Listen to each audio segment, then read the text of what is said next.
Good afternoon, lovers of cheese. This is another installment of the Meet the Maker in the Zoom Cellar sessions with Columbia Cheese. Today we're going to be focusing on Gruyere, and we have a very special guest by the name of Greg Hessel from Portland. He is an incredible partner of Columbia Cheese, a distributor of our products. 1655 Gruyere. There's a lot of Gruyères out there in the world. You seem to really work well with 1655 Gruyere.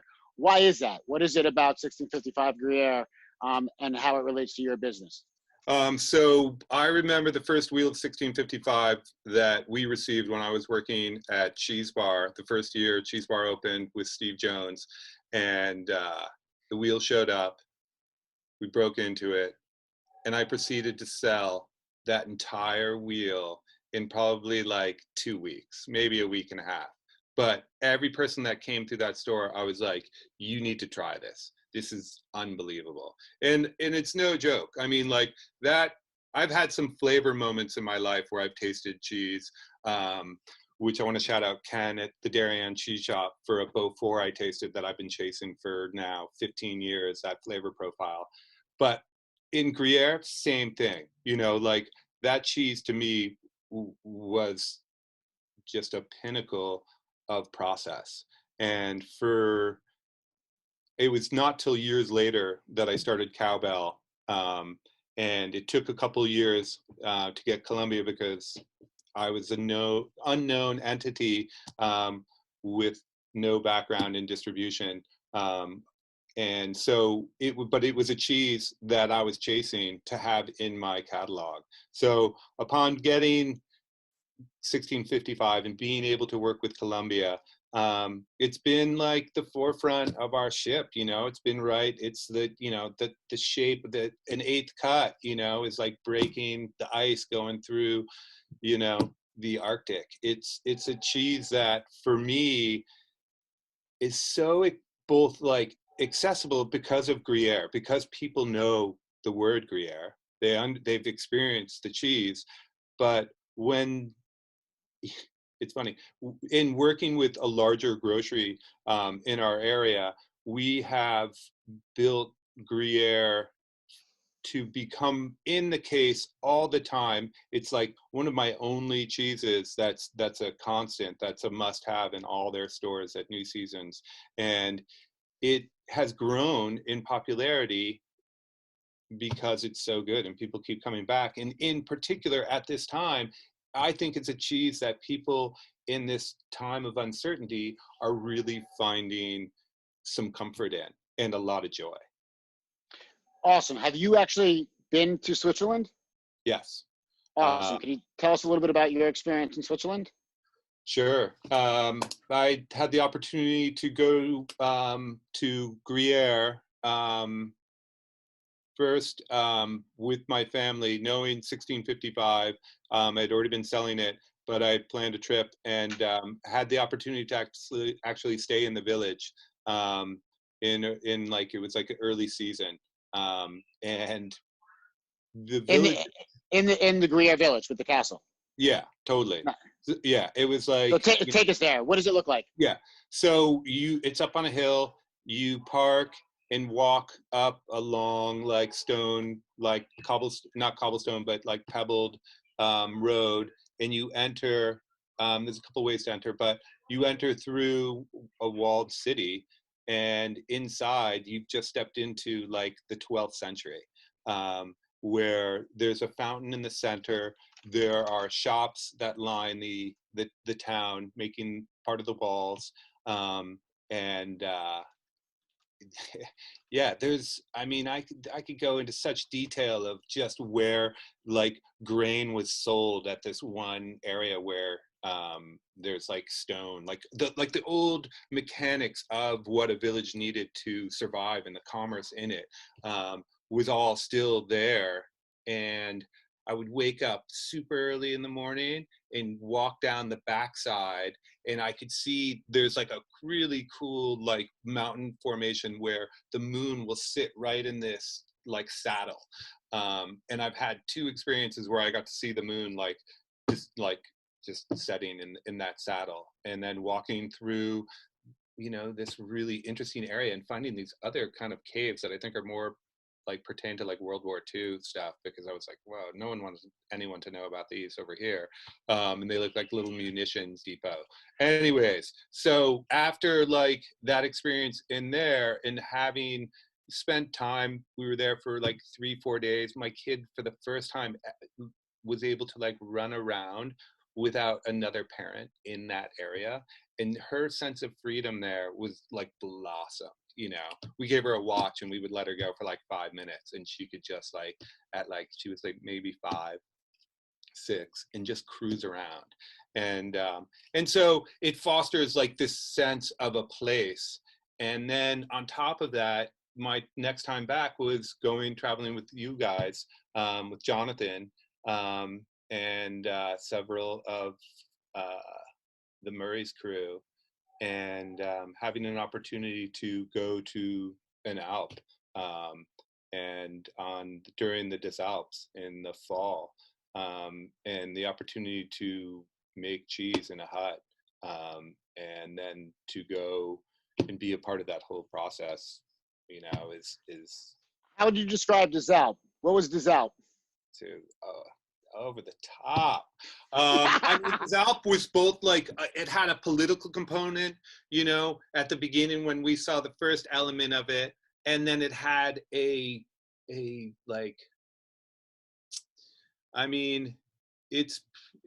community of people who have been doing these traditions forever, and the pride that people felt to be a part of this was just incredible. And then the visual spectacle of the cows being adorned with flowers and tremendous bells and parading through the town with each, family who operates an Alp in their own like traditional colors and clothes. Timeless. Really. Yeah, literally, right. It feels like you literally are like back in time. It's like unlike anything I've ever been to before. It's basically like a parade of cows, from like hundreds of years ago. It's absolutely, for me, it was one of the coolest experiences I've ever been to in my life. Yeah, for sure. Awesome. Okay. Well, so just give us an idea. So what happens for you now? What are you doing today? Well, I just got a customer knocking on my door who is a restaurant owner, and he's here to pick up some things in which their restaurants are operating with a to-go program. And I've got cheese that I have to process, and then I roll open the door in like 45 minutes, and have our shop going. And we've got an online presence now. I mean, I've never done social media ever. I now Instagram. My teenager was trying to help me out as best as she possibly could. But I now deal with that, which actually takes a lot of time, because then I'm really particular about taking a picture and be like, that sucks. Like, I got to do a better one than that. So anyways, that just adds more, but I know that's a part of it. So having to do that. So I'll maybe post something. But I mean, like, other than that, I'm going to be breaking down wheels and getting cheese to the people, because that's what we do. Amen, brother. Yeah, I really deeply appreciate you. I Likewise. Really want to, I just want to highlight that your mask is super cool. That is a really sexy, that's a really sexy pattern. And thank you so much for your support and dedication to not just Columbia Cheese, but cheese and Portland in general. You're an ace, bro, and I care about you deeply. Back at you and everybody else that I'm seeing right here. Rock and roll. So Guy. Thank you, Greg. Bye-bye. Yeah. How are you? It's Guy or Guy? Have it your way. All right, Guy. No, it's Guy. Come on. Guy, how are you? Who are you? What do you do? Well, right now I'm at home. It's almost 8:30 at night. I've been more of a parent than I have been ever these past few weeks. I like being a parent. When I'm not a parent, I'm selling Gruyère all around the world. well, turns out I can't fly anymore, so now I sell from my home. I sell Gruyere. That's what I do. I'm a trained cheesemaker, and now I try to sell it. Yeah, so let's focus on that for a second. So, like, you're not really a salesman. You're a cheese man. Thank you, Adam. Thank you. You're welcome. You're a cheese man. So, like, how long have you been in cheese? What got you into cheese? Tell us a brief history of your cheese life. An accident. So like a happy one. So just like meeting people as happy accidents. One person leads you to another. I've been after high school making pictures, and then I went to like on a monastic retreat for a year, and then I started the cheese life on a mountain in an alpage. So I got into cheese with an alpage producer, and then I started a cheesemaker's apprenticeship with a dear friend, this vacherin maker that you've been buying cheese from not so long ago. And then I was hired. Let's be clear, one of the best vacherin bourgeois cheesemakers in the world. Fair to say? Fair to say. Thank you. So go on. And then I was hired as a sales person for Fromage Gruyère, which is a company that's more than 100 years old. It's a Gruyère affineur. So all we do is age cheese. So we buy cheese and then age it and then sell it. So Fromage Gruyère S.A. Where is Fromage Gruyère S.A. located? It's in Bulle, which is, so this beautiful picture Greg was describing before. I was just trying to find it. I have it on my computer, but whatever. This beautiful picture of Gruyère Castle with the road that goes up. We're like 10 minutes from there driving time. So we're in that area, in that district of Switzerland. And then we age cheese there. How many companies age Gruyere cheese? There's, I tend to forget, there's 8 or 9 of us. An affineur is a cheese buying business that is aging cheese from at least 3 different dairies. So if you're called a Gruyere affineur, you have to age at least 3 different dairies. Got it. So there's approximately, let's say there's about 8 affineurs. That's not a lot. One would think there's more. Gruyere production in general, how many Gruyere cheesemakers are there, and can give us an idea of maybe tonnage? Again, depending on when you talk about it, we're talking about around 160 dairies, so family businesses making cheese for their living, and then gross tonnage is 30,000 tons. So that's what, 60 million pounds? Awesome. So how many Gruyere makers does Fromage Gruyère S.A. work with? Right. So we're talking about around 30 village dairies, and then we have around 15 alpage producers. So yeah, seasonal. What is a village dairy in your mind? How would you describe a village dairy? A village dairy is, so it's not defined by altitude. It's defined, in my mindset, it's defined by producing all year round. So a village dairy will produce cheese from January 1st to December 31st. Got it. And typically these cheesemakers, how many farms do they typically work with in terms of curating milk? Right. So in average, I'd say they would buy, again, it really depends on the size of the herds, but they would buy milk from anywhere between 5 to 15 milk producers. And then some will bring very little quantities of milk, some maybe larger quantities, but they will show up at the dairy at least twice. Well, they will show up twice a day, morning and evening. And how typically, what's the average size of herd?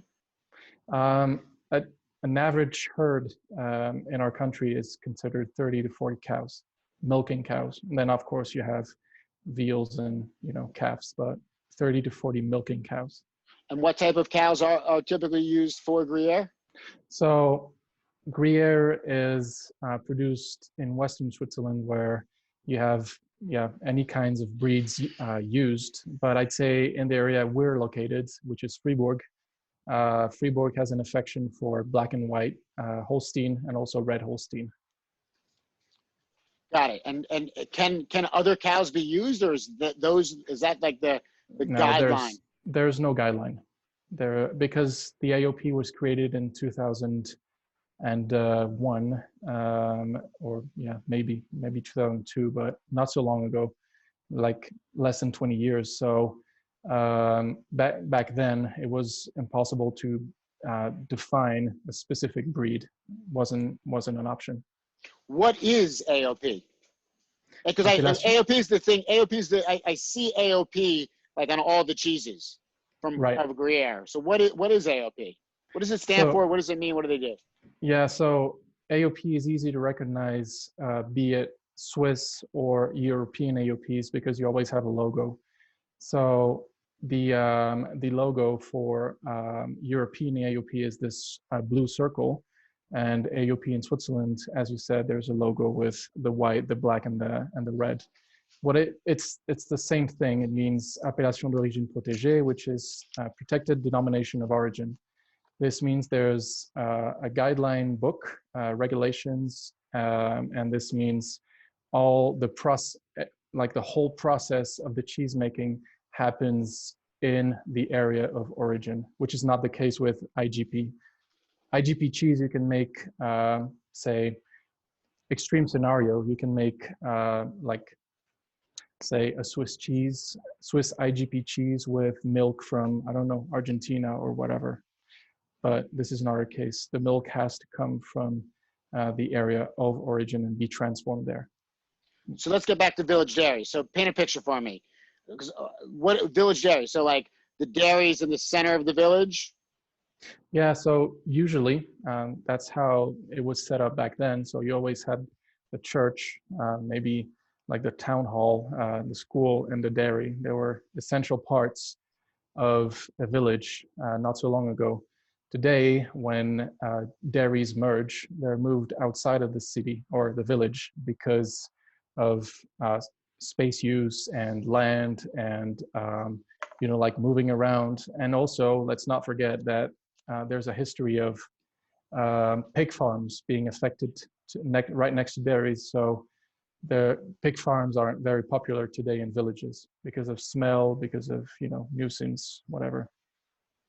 Got it. So and the term cooperative. Yeah. Is the term cooperative part of the Gruyere landscape? So in the vast majority, yes. Well, almost always. So the typical Swiss Gruyere setup is you have a cooperative who owns the milk rights and the building. So they own the quotas and the facility where the cheese is made, which we call a dairy. And they appoint by bidding. So there's a bid, and a cheesemaker bids for becoming a milk buyer at that place, at that dairy.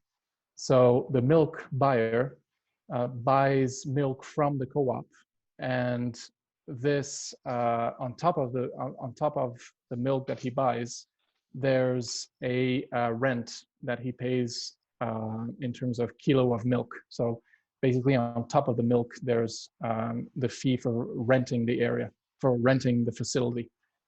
Does that make sense?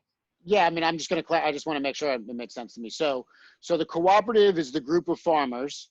Yep. They own the physical structure that is the dairy. Yeah, so both outside and inside, in general. Thanks for clarifying that.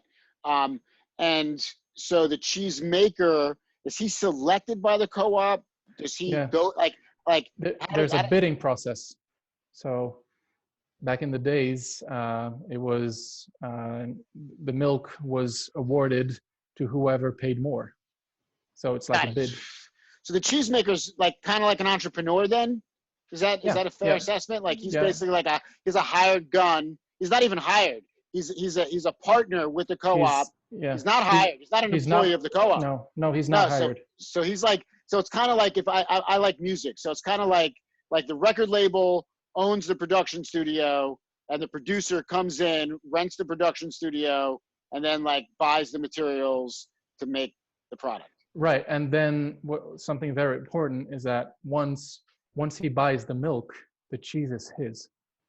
So the cheese that's coming out of this dairy is not owned by the farmers. So got it. They get paid in terms of rent, and they get paid in terms of the purchasing of the milk. He owns the milk. What he does with it is his doing. All right. So then, so he owns the cheese. When does he sell the cheese to Fromage Gruyère S.A? So it's like everything is done by contract. So the cheesemaker has a contract with his farmers as the right to occupy the dairy, and he will be appointed as a milk buyer for, I don't know, X years. And then on the other hand, in terms of Gruyere production, maybe he doesn't only make Gruyere, but here we're talking about Gruyere.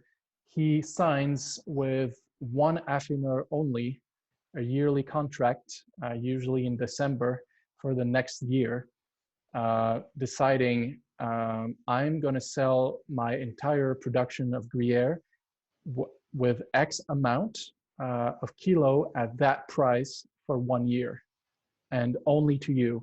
I will only be allowed to keep 4% of my production in my dairy for sales at my shop, but the 96% of what I produce, I will sell to you and you only.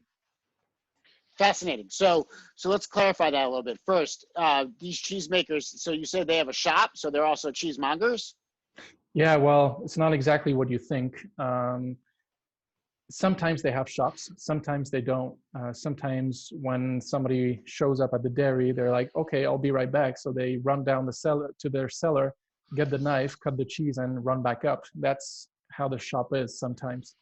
Most of the time it's like right adjacent to the dairy, and customers can walk in, and they usually have staff to run that shop. So they would sell their own Gruyere and maybe other cheeses that they produce, and sometimes other cheeses that they buy. And then, yeah, like a monger. So let's get back to, so the affineur Fromage Gruyère S.A has a contract with the cheese maker, not the cooperative, to purchase the cheese for a year.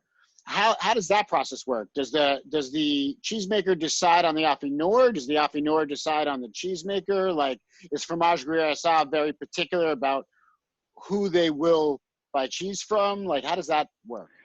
If you're talking about, this is always an interesting picture that one might have, is if you look, not so long ago, back in the days when the economy was state-run in terms of agriculture and dairy,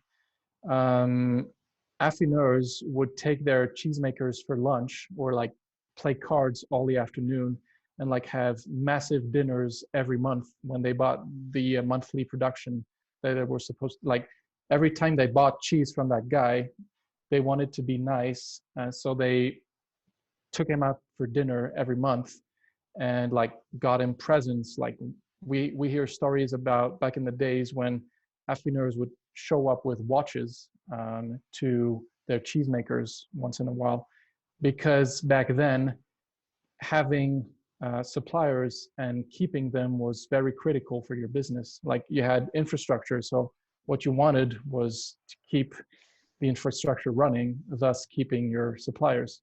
Today, unfortunately, this is long gone, so we don't show up with watches every month. We just buy monthly productions still every month, and then we take this production back to us, and then it's aged from there. Does that answer your question? I think so. So let's look at that a little bit. So you're buying, so once a month you receive a shipment from each producer. So you're basically buying the cheese at 30 days.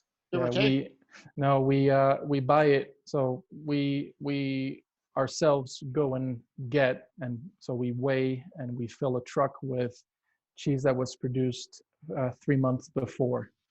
So now we're in April, so I would say we were buying cheese from January right now. So got it. So you buy the cheese, and then what do you guys do? What happens? So the cheese comes back to Fromage Gruyère S.A, and what happens? So what happens is it goes inside our affinage, inside the cellars, and then it sits there, taken care of course, but it sits there before the grading. So the AOP doesn't go to grade. Wait, sorry. Like, so the cheese just sits there? Like, what do you do to, like, tell us a little bit about, like, what's happening when it sits there? What's the temperature? What's the humidity? Do you guys touch the cheese? What happens? Right, so what's considered affinage is regular brushing and turning with just water and salt on spruce shelves. This is affinage in a humidity and temperature controlled environment, which we call a cellar. So a humid environment, and then, yeah, give or take 12 to 13 degrees. Jonathan, how many Fahrenheit is that? Not that many Fahrenheit.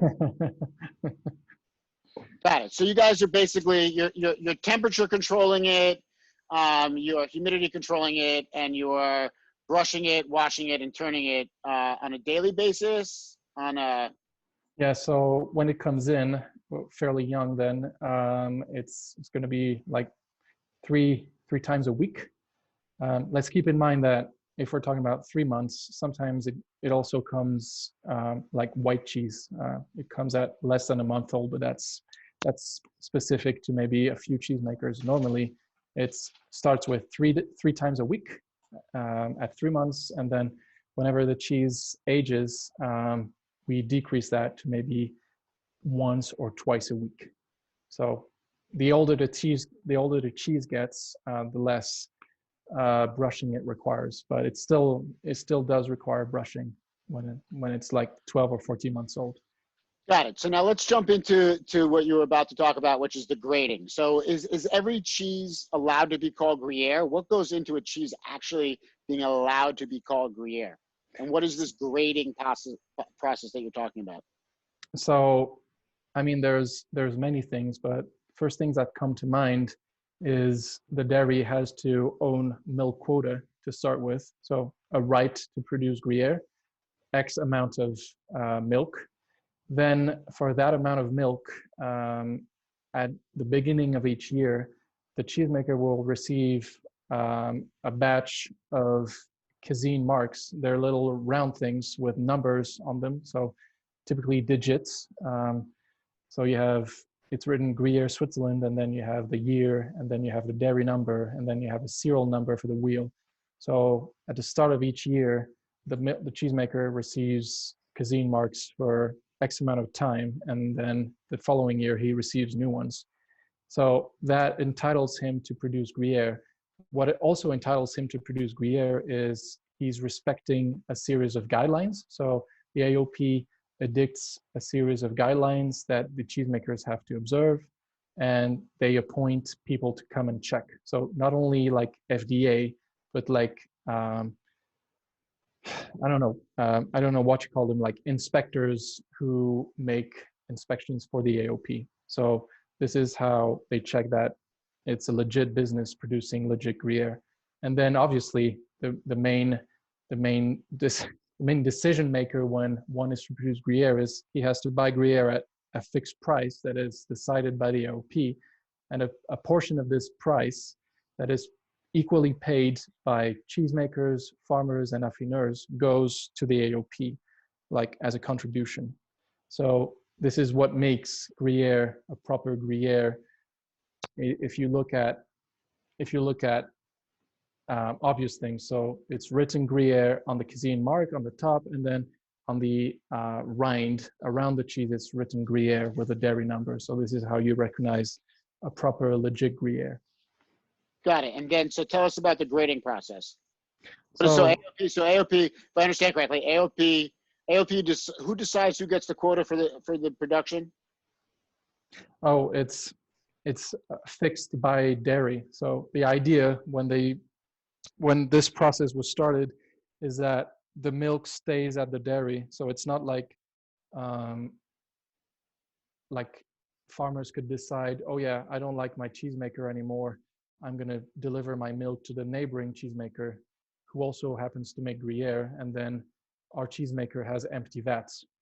So the idea by fixing the amount of milk and number of kilos of Gruyere produced at that dairy was to maintain sufficient infrastructure that made sense for a business. So the AOP says, all right, you're going to be able to produce that amount of kilo of cheese per year. So say 2020, X amount of tons. This is decided by the AOP, and then the affineur and the cheesemaker and the co-op are all informed about this amount. Does that make sense? It does. So yeah, it's all about contracts and fixed price, and that's how it works. Yeah, not really sexy. Let's get to more sexy stuff. So tell us about the grading. So like, because my understanding is that like this is, you just highlighted what allows people to make Gruyere, but that doesn't necessarily mean at the end of the cheese's maturation process, it could be called Gruyere. Is that correct? Right. If it turns bad, if it hasn't been properly made, or if there's been an infection, or I don't know, if anything happens to it, then it's called degraded, and then it's not A class anymore. It's B, or I don't know, stuff that's not pleasant to hear, because obviously there's money involved, but technically it's X'd out wheels that go for pig feeding, or worst case scenario, incineration. So in that case, it's not called Gruyere anymore, obviously, because the marks, those marks I've been talking about are taken away from the cheese so that you can't sell them as Gruyere. So let's get into the marks a little bit. So tell us about this process. So 4 criteria: paste, so paste and texture, then opening, so that's presence or absence of holes, then taste, and then appearance. So yeah, how the cheese looks. So the graders will be sampling wheels with a sampling iron,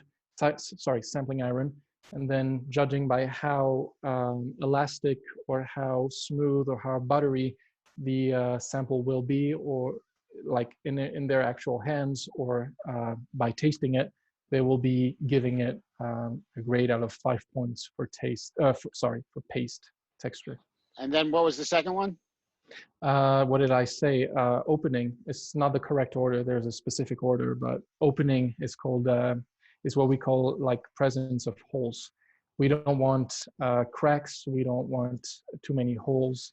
One small hole, like less than a pea size, is tolerated with a sampling plug. So yeah. And then taste. You said taste. Yeah. So taste obviously has to be the right taste. There's no other way for that. Right. And typical then, Gruyere taste. And then the fourth was appearance. Did you say? Yeah. So how the cheese looks and how it will keep in the cellar is what's critical here. So format, basically. So if the cheese is not too small, too tall, if it doesn't look too dry, if it doesn't look too moldy, if it's not like off-colored, it has to look within a specific guidelines area. So we don't give points because the cheese is good. We take away points because the cheese is not good enough. Got it. So points. So each, if I understand correctly, there's 20 total points, 5 points for each of the 4 criteria. Correct. And you don't award points, you deduct points. So every Correct. cheese starts with a perfect 20 score, and then you get dinged based on those 4 criteria. Yeah. So what do you call those? Defects. So defects in either of the 4 criteria bring down the point structure. Who is awarding the points? Who are these graders that you talk about? Right. So there's a representative from the AOP always. one or two of them. And then there's representatives. It depends if it's a regular grading or like if there's an appeal. But then there's going to be representatives from the cheesemakers and from the affineurs. Obviously not ourselves, from affineurs from outside. So we don't grade our own cheese, if that's the question. So you have a representative of the AOP. You have a representative of a competitive affineur. Yeah. And you have a representative of the farmers. No, the cheesemakers. The cheesemakers. Yeah. And these cheesemakers are also not one of your cheesemakers? Nope. All right. So just so I understand correctly, your competitive cheesemakers, your competitive affineur, and the AOP, who we'll just call the man, they are the ones grading your cheese? Yep. All right, so how do you? I mean, you know, maybe I'm a stupid American here, but like, it sounds like American mentality. Your competitors are going to give you bad grades because they don't like you and they don't want that. That's your competitor. They don't want to give you good grades. They know that it also works the other way around. What do you mean? Like sometimes it's us grading. Got it. So the security is that like what you do is what you get, kind of. Yeah, and let's not forget that if they give bad grades, we're supposed to defend our cheesemakers, but in the end, the big effect is going to be on the cheesemaker, not on us. Like there's money involved. How do you defend? Is there like a cheese court? Is there like Gruyère court? Yeah, there's like an appeal possible. You can appeal, and then they regrade it again. Got it. This is the beauty of social democracy in Switzerland, because I think the reality here is that like it's an American mentality to think that your competitor is going to try to screw you, but the Swiss are known for being neutral, and this is a perfect example of neutrality. Well, every system is not perfect, but at least there's some beauty to it, I'd say. Yeah, some continuity at least. Got it. So 1655. What is that? Because we work with you with 1655. Tell us about the name and like what it actually means as it relates to Fromage Gruyère S.A. product. Right, 1655 is a date in history when we first we first have written evidence of cheese being called Gruyère that goes back to 1655. So quite a long time now. We chose that name and made a brand for our best cheese to be called that way. So for us, it means selection. It means top grades. It means single sourcing for specific customers. And yeah. So how often does AOP grade the cheese? And is there every like month. some sort of every month? And then Yeah. is there like a contest? Like, is there like an award ceremony for doing really well? Like, how does that work? Yeah, there's a 5-year contest, and then every 5 years there's a medal ceremony. And the idea was to use or reward our best cheesemakers, which we happen to be lucky to have several of the top ones inside inside our cellars. So the idea was to use those top producers who've been winning medals from the AOP inside the 1655 program. That was the idea. Yeah, so like what's the actual parameter? Is there a specific parameter to qualify a cheesemaker as a 1655 Gruyère cheesemaker?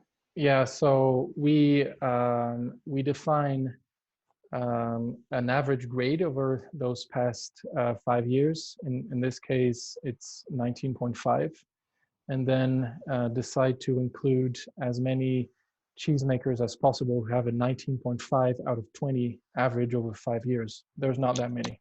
So just to be clear, so they have to be a 1655 cheesemaker, you have to score an average of 19.5 every month for 5 years? Yeah, average. That sounds kind of, so basically perfect. Yeah.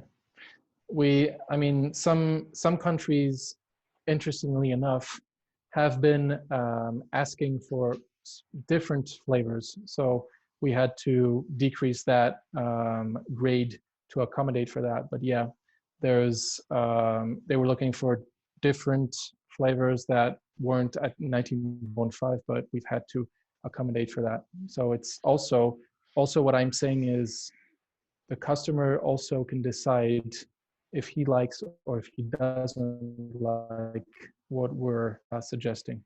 I think that's important. So let's talk about Columbia cheese then. So who did we decide? Who's our 1655 producer? Right. Your cheesemaker is called Jean-Marie Dunant. He produces Gruyère at Le Cray.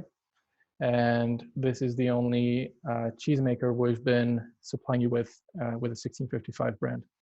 Tell us a little bit about Jean-Marie, his credentials, Le Cray. Is there anything unique about him?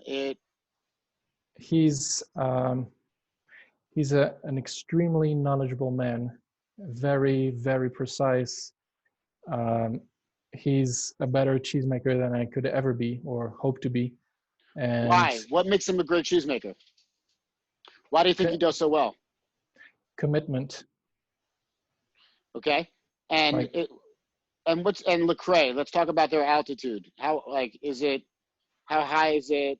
Like how many farmers? Yeah, it's around 900 meters high, so it's not sea level, but it's not up an Alp, but it's reasonably high. So it's an area of Fribourg where we have a fair amount of snow each year, and it's beautiful, obviously. And he's been buying milk there for many years already. He's how well many farmers? established. How many farmers does he buy milk from? I think 12. I don't know exactly, but I say give or take 12. And is it true? I've heard a rumor that he has more quota than he uses. That's possible. Maybe you've heard a more interesting rumor than I have, but it's you mean he could make more, but he doesn't. Is that what you're saying? Yeah, that's what I was saying. Yeah, that's possible also from season to season. Obviously, the farmers don't want that because it means they could sell more, but they don't. So it could very well be that one year there was, I don't know, a drought or whatever, and then he didn't produce his entire quota. Let's not forget that every cheesemaker has to achieve a certain amount of quota. Otherwise, they take it from you. So I think it's like 95% or 97.5. Otherwise, they take it away from you the following years if you don't produce enough. Does that make sense? It does. It does. Are there any, like, in terms of 1655, are there any other special ingredients like salt? Yeah, so there's only 4 ingredients in cheese. Obviously, there's milk, salt, cultures, and rennet. So if you're talking about salt, we, for that cheese, use a specific mountain salt from a medieval mine that's still running in Switzerland called Saline de Bay. And it's a fantastic place you can still visit today. Obviously not with social distancing because of a very narrow train to get to it. But it's fascinating that it's still running for, maybe even longer than since 1655. It was running before 1655. Fascinating. So this is mountain salt? I thought salt came from the sea. Well, it's technically sea salt, but from millions of years ago. So the salt is millions of years old. That sounds like really good salt. Back when there was only 7 continents and not 8. Fascinating. Are there any questions from the gallery or the internet that could or should be asked? First, can we go back to that 8 continents thing? The eighth continent is plastic, right?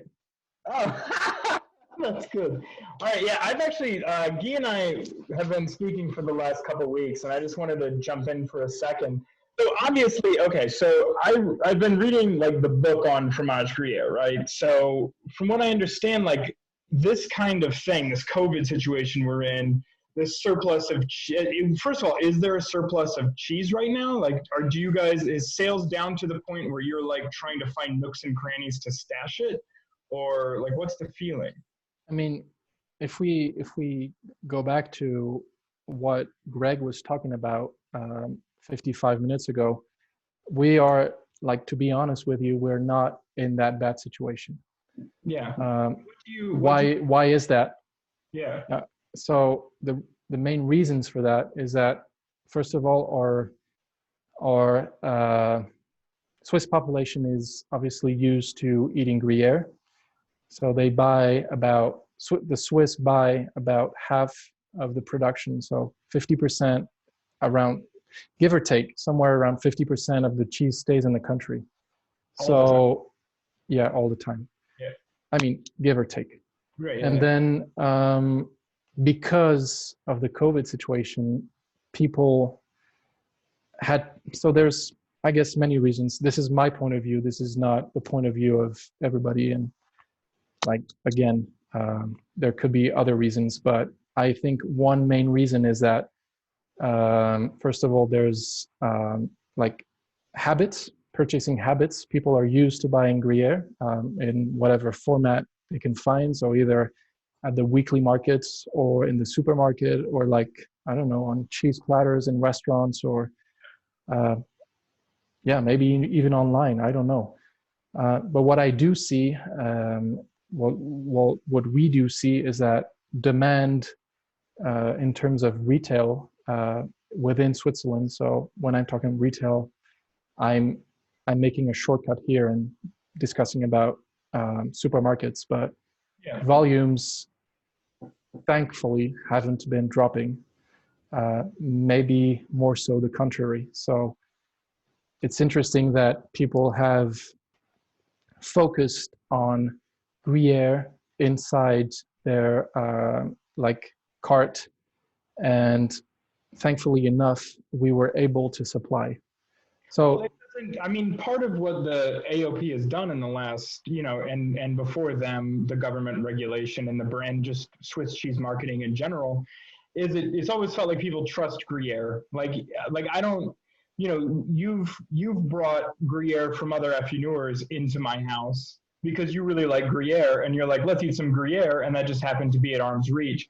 And the reason I bring that up is to say, like, if it says Gruyere AOP, you've got a pretty baseline understanding that it's going to be good quality. So there's this feeling that Gruyere is going to continue to sell even during a crisis like this one, because right, the work's been laid out. Because a risk for people.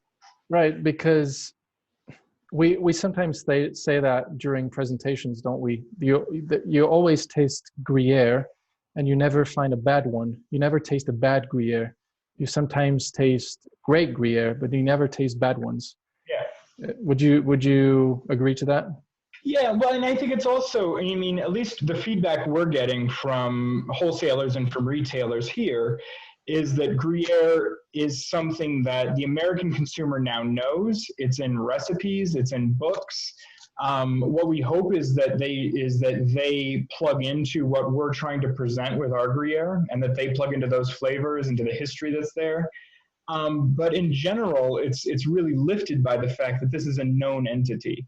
Over the last few weeks, we've been speaking to other of our cheesemakers, and the name recognition of Gruyere for the business that we're in is probably, we also sell Taleggio and Gorgonzola.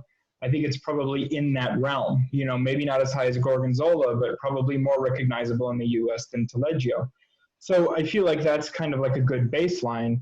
But still, like, we feel concerned here, just that we realize we're a pretty big market for Gruyere. And I wonder, what is it that has made it so, what is the crisis plan? Do you just age longer?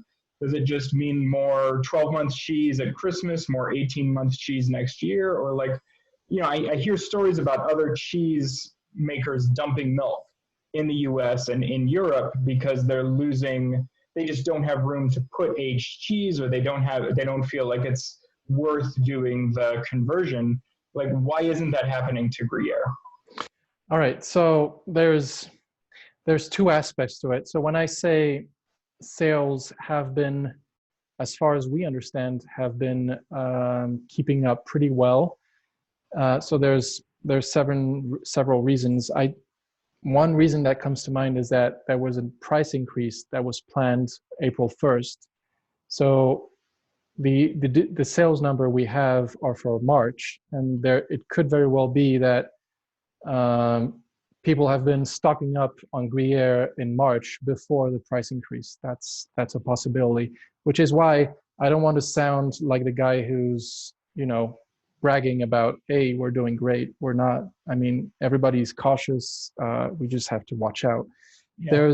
There's other reasons probably, like when you go to the supermarket and you have obviously a 20% pay cut because you're on furlough, you maybe want to spend less on protein. And it turns out in Switzerland, Gruyere is a somehow cheaper form of protein for your body than meat, for example. So obviously meat price has been dropping lately, but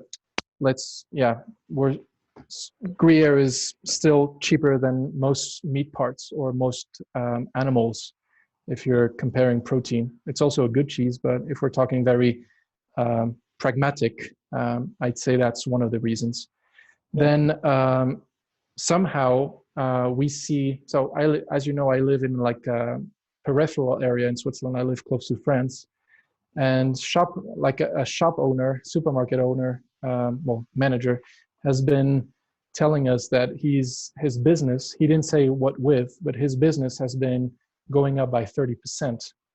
So one of his explanations was that people were doing less purchase tourism and going to France. Yeah. You're not allowed to do that anymore. The border is closed. I'd say also one reason would be maybe that Gruyere is a hard cheese and you don't risk a lot by buying a large chunk of Gruyere and storing it in the fridge for some time. Maybe soft cheese doesn't have the same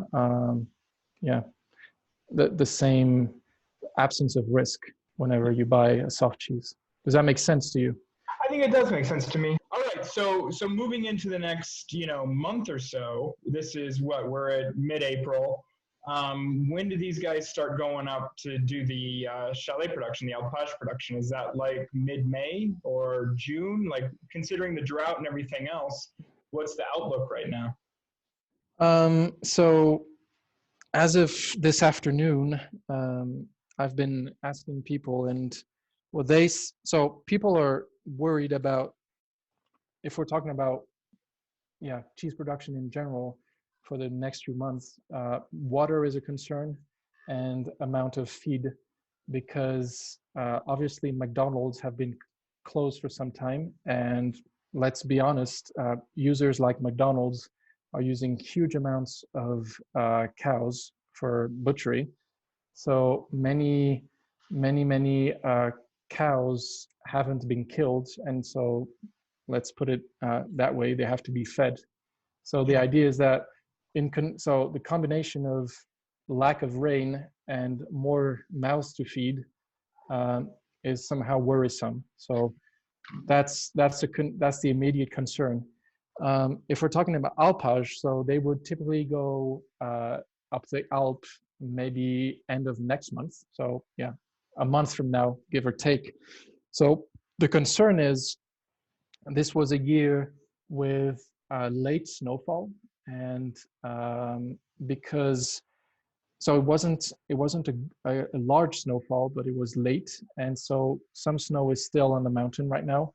And the problem is, because of the heat and the lack of rainfall that we have, the snow is just evaporating. It's not creating water storage. So because of the current air situation. Basically. What's that? So it's kind of like just burning off and not actually nourishing the pasture. Yeah.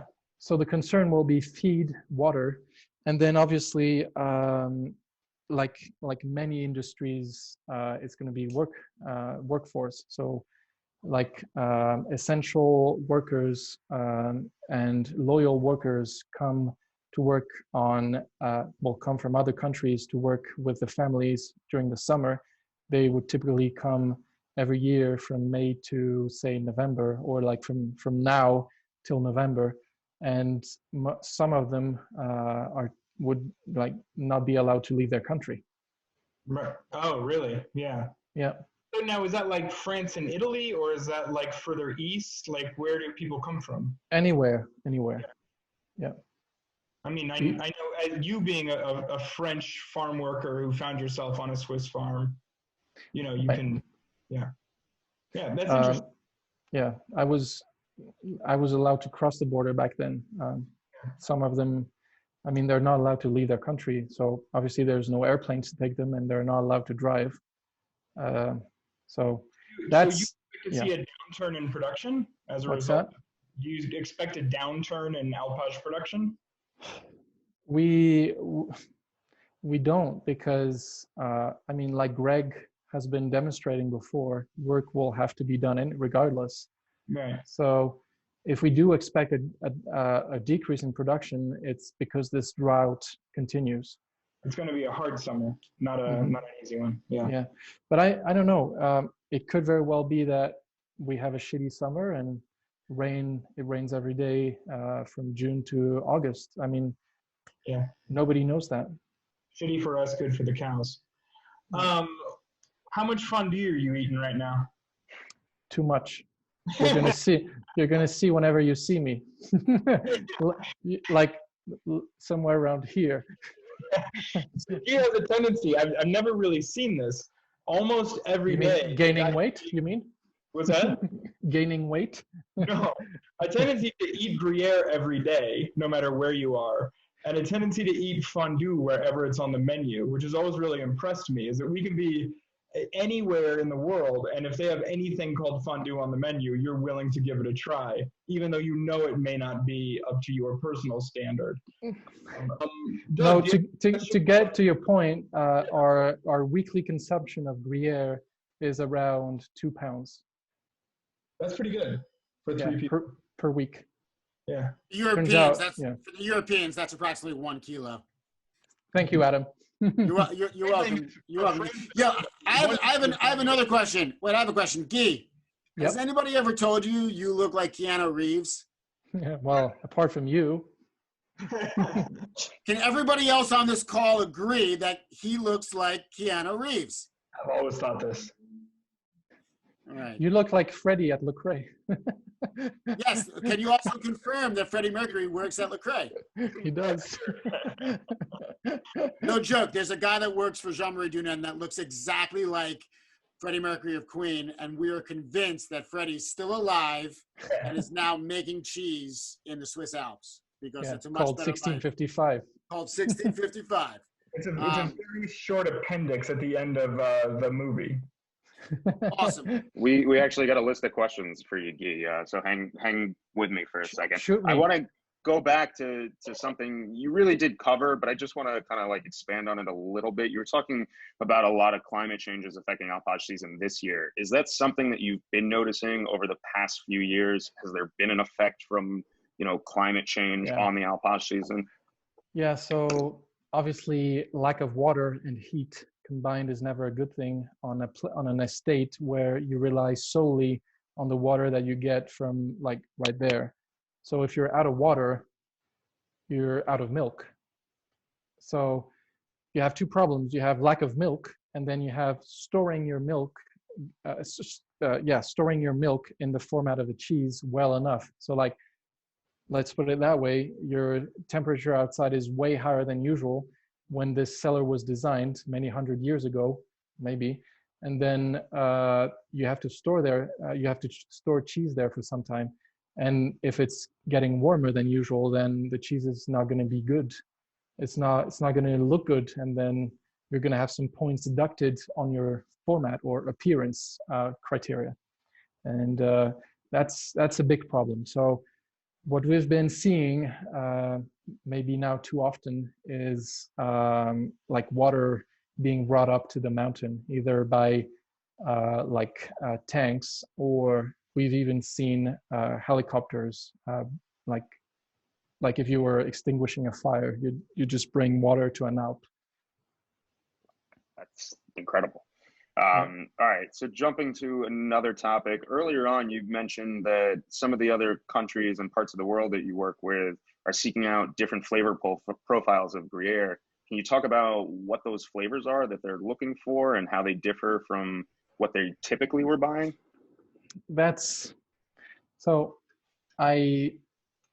It's funny that Greg took off that flavor wheel before the conversation started, because I'm a Gruyere terrible flavor wheel, right? Yeah, the Gruyere / Comté flavor wheel.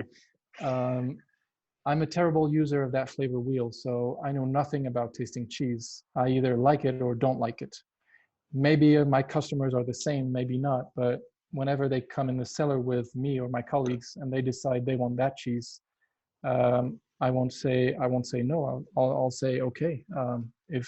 If we can age it for the age you want, if we can age it every month for the age you want it, then we'll do it. Awesome. And so, yeah, it makes me think that I haven't really discussed about export before, have I, in terms of sales? That's where it gets a little trickier, and where I stop bragging. Basically, it's export is really bad right now.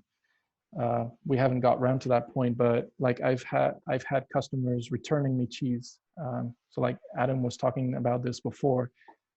It's basically saying, "Hey, Guy, can I return the cheese?" That's a reality. So we have sufficient numbers for Switzerland, but we have no idea how export is reacting, and like how people are freaking out, and how bad are logistics, and how well people are considering, how essential people are considering Gruyere as part of their shopping list. This is the biggest question that we have right now. Well, us as a business of exporting cheese, this is our biggest question, and we don't have numbers yet, but we know they're not good. Can you talk about those returns a little bit more? What happens with that cheese when it comes back to you? So essentially, we're in a situation where as sales are good for Switzerland, then they can go straight to another customer within Switzerland.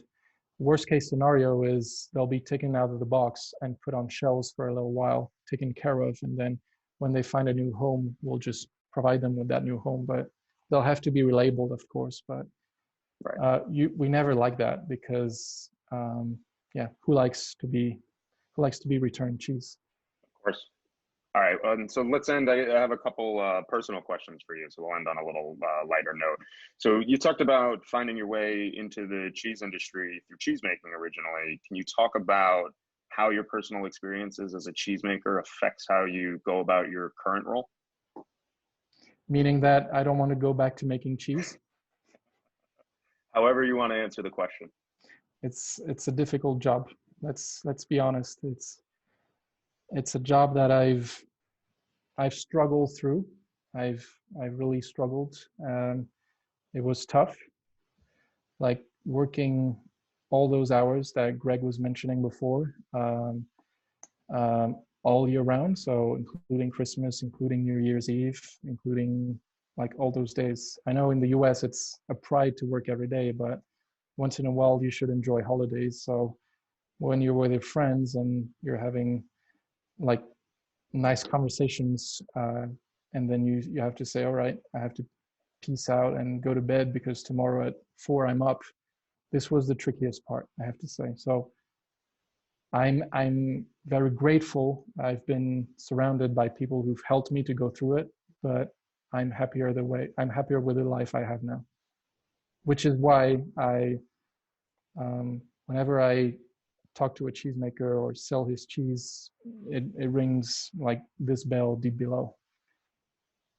So I know how, when you were talking about how Jean-Marie Dunant achieved this, I think commitment is the right word.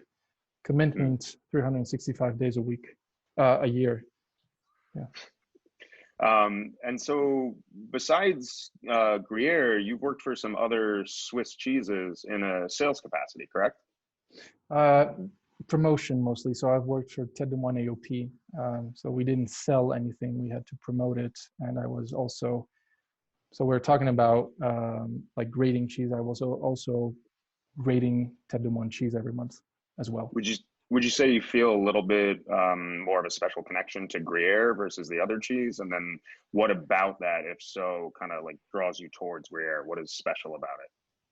So if you look at the picture you have right behind you, you have this mountain to the right, which is the Molaison. So I have strong connections to that mountain because the Alp I've been starting off cheesemaking with, it was right there. So when I woke up every morning and we had to go fetch the cows at 5, daylight was just, it was coming in June. Daylight was already there and you could really see the sunrise. It was just beautiful to be part of that. So I'm connected to that. Does that answer your question? Emotionally connected. I think so. And just for reference, that was from Mr. Thomas Berglund. So. Hi, Thomas. Just want to know where to get good coffee in Le Chaux-de-Fonds. Well, it's closed right now. It might be a surprise to you. And then I got one last one. Wait, I did see one on here. I don't know if you're going to get to that question, but are you still a shit bowler? Yes. I'm a terrible bowler, but I can't even practice right now. No. This is the worst part. But if you come to America, they're going to open the bowling alleys in Georgia this weekend, so you can come bowling. They're doing it. Right, but it seems there's something called a travel ban, isn't there? Oh, right. Well, we try. Another time. Right. Yeah. So if we're wrapping this up, I just like to say I feel privileged. Like when we hear stories, Adam, you were talking about before, like you get phone calls about tragedies. You get tragedies on the line every day. I'm fortunate enough that my life is not a tragedy yet, or as of today. And I have the privilege of not going to work in the cellars every day to look after the cheese. I have the privilege of looking after my child from home. And it's the same with every aspect of our business. There's still people out there driving trucks, making cheese, milking cows, running warehouses in Paris, putting containers on ship in Le Havre, unloading them in New Jersey. I feel very fortunate. I just wanted to say that. And I mean, I don't know if you heard before, at 9 p.m. there's this clapping session to say thank you to the medical workers in Europe. So at 9 p.m. everybody goes on their balcony and claps to say thank you. But I don't think we should only clap to say thank you to like doctors and nurses. We should say thank you to cleaners. We should say thank you to drivers. We should say thank you to. It tends to be mainly female jobs. I think is something that we see around a lot. Is those people are still keeping the shops open. They still run the cashiers. So yeah. That is yeah. You're gonna make me cry. No, don't. No, I mean it's just like, not on Facebook. I mean, I'm not afraid to be vulnerable. This is a really incredibly challenging time. We're all experiencing trauma in ways that we've never experienced before. The lasting effects of this situation, when you really think about the reverberation, is quite staggering. That like all of our lives have been interrupted. All the lives of people we care about have been interrupted. All these businesses that we love, work for, care about have been interrupted. And it's not really clear how we're going to get through this. But I'm fortunate. I've got the program of AA to help me. And in that program, we talk about one day at a time. One day at a time. That's right. And it's never been more poignant. And that my advice to anybody listening is that like, going down the rabbit hole of this trauma is a scary place to be, and that this is the time to reflect on what matters most, right? Exactly. Good people, good family, healthiness, an opportunity to work, an opportunity to have a hobby, an opportunity to share love, an opportunity to be there for others, and an opportunity to, I mean, oddly enough, enjoy good food. Good food is never, like, good food now is like the only pleasure we get. And I'm just extremely grateful for everybody on the call, you, Guy, what you guys do in Switzerland, and just the time and attention everybody's afforded me and the things that I do, because there's no me without you. And I love you all very much. So Thank you, Adam. Yeah, group hug. All right. Stay tuned. We're coming back next Friday with another session. What's on tap for next week, Dougie? TBD. We're working on a couple potential options. All right, stay tuned, because we're going to do something fun and cool, interesting and informative and funny all at the same time here at the Maker to Monger Zoom Cellar Sessions by Columbia Cheese. Thank you and good night. Bye-bye.